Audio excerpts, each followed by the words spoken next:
Blazing Saddles has been picked apart, discussed, and referenced to death for decades. But there's one thing that fans have always overlooked.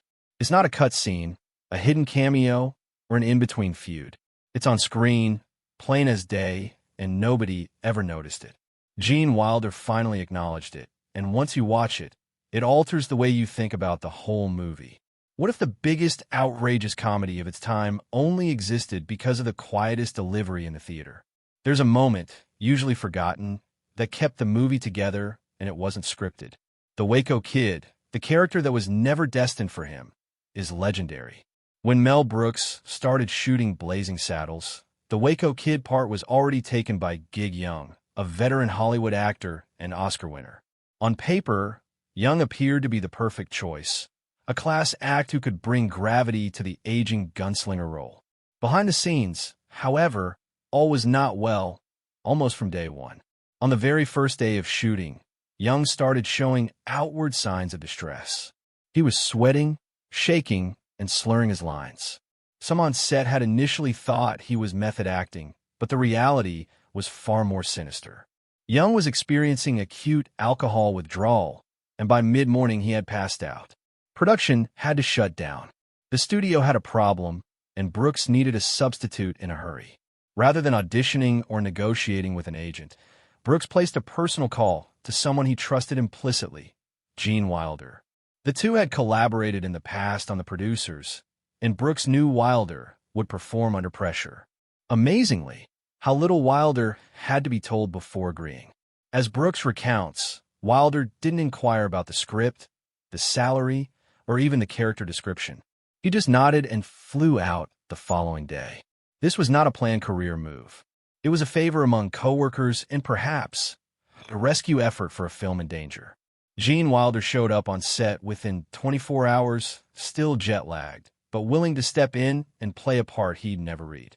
There's an almost mythic pace to the way Wilder grasped the character. While most actors rehearse for weeks or even months, Wilder only had hours. Yet by the time they started rolling cameras, he was already playing the Waco Kid as if he'd spent years wearing the character's boots. What made his performance so effective wasn't just his talent. It was his willingness to show up fully present in the chaos. His arrival not only saved the film from early collapse, but also shifted the tone of the entire character.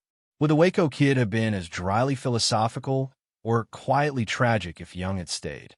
We'll never know, but Wilder's take became instantly iconic. Still, it does raise an intriguing question. Was Wilder always meant for the role, even if the casting didn't indicate that initially? Brooks never posited it as destiny, but he was adamant on this point. Once Wilder had taken on the part, there was no turning back. What started out as an emergency recasting resulted in one of the most renowned performances of comedic history. The Waco Kid wasn't merely a plan B, it was a standard for subtlety in comedy.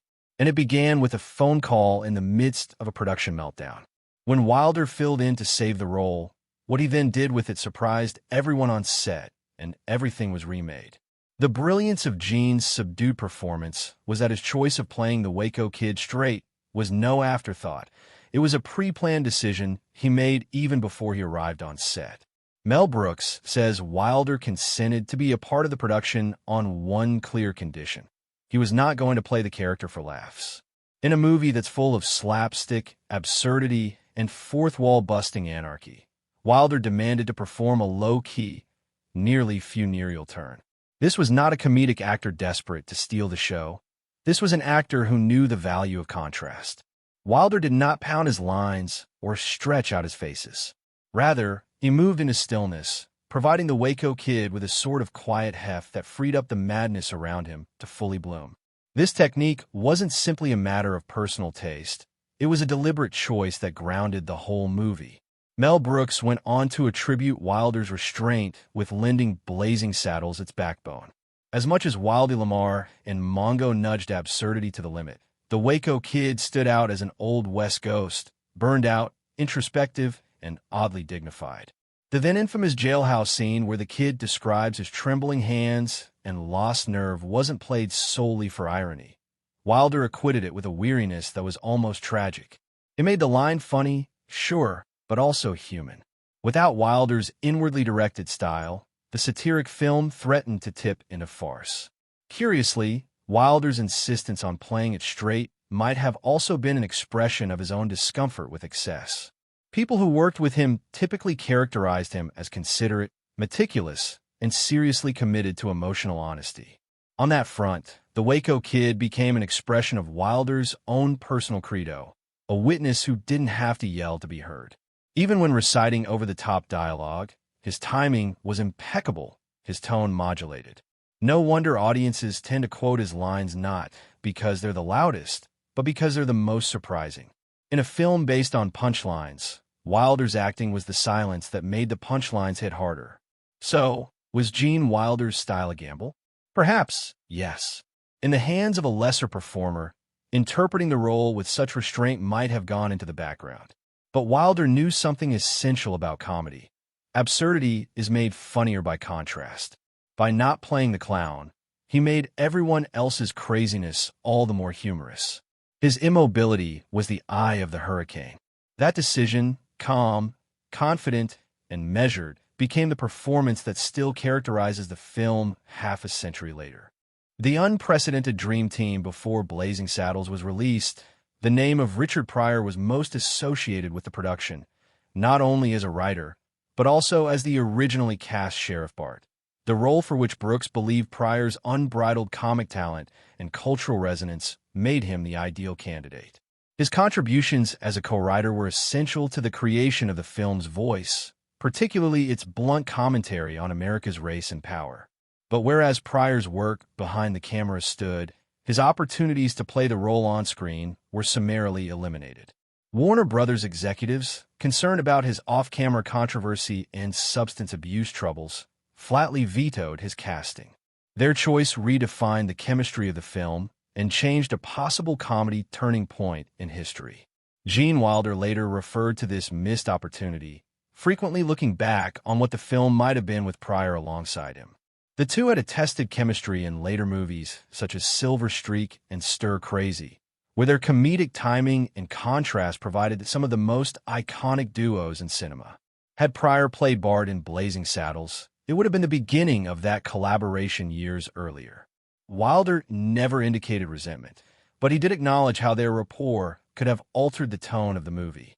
Would the Waco Kid's subdued melancholy have come across differently alongside Pryor's pyrotechnic wit? The question remains, even after decades.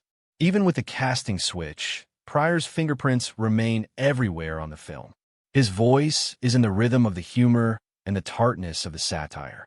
Cleavon Little gave a strong performance as Bart, but the underlying bite in so many of the lines was straight Pryor.